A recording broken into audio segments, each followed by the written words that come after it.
Hey, what's up, Switch Leaders? I'm just honored to get to kind of share what God's doing on my heart with you this morning. He's been speaking a common theme to me the last couple of weeks, and to be honest, it started a few Wednesdays ago as Josh was speaking to the students after the video. He was asking them, "What do you believe?"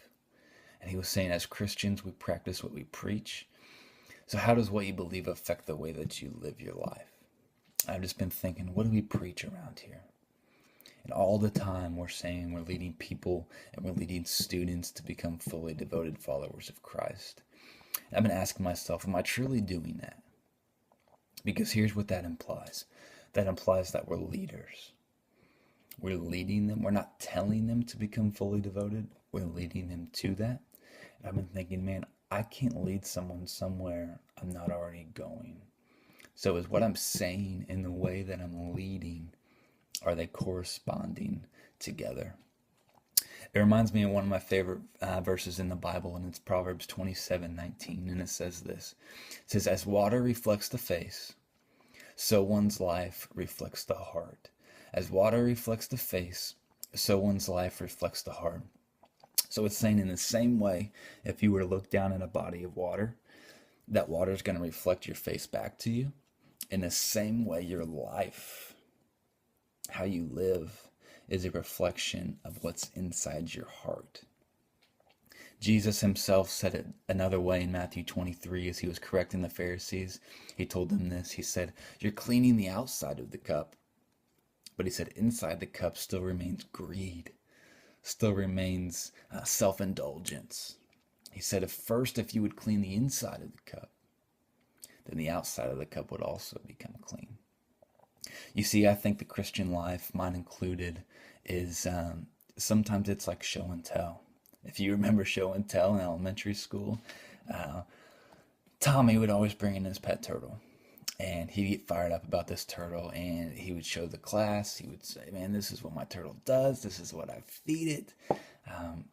And the class agreed. It was pretty cool. The dude had a pet turtle. He brought it in. The class thought it was pretty cool. So what Tommy was showing and what Tommy was saying were the same thing.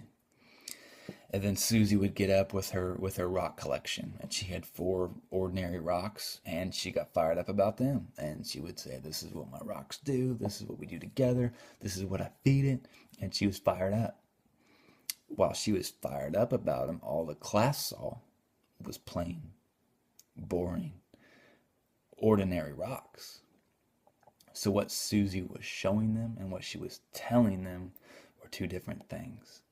And man, how similar is that to our Christian witness at times? To where what we're saying of, man, Christ saved my soul, Christ is enough, he is all that I need, isn't really lining up with what we're showing.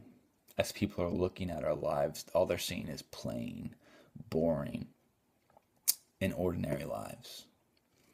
I mean, as Josh was saying a few weeks ago in Huddle, that as we start to pursue Christ, worship him, and as he starts to overwhelm our hearts, man, we can't help but start to become more like him.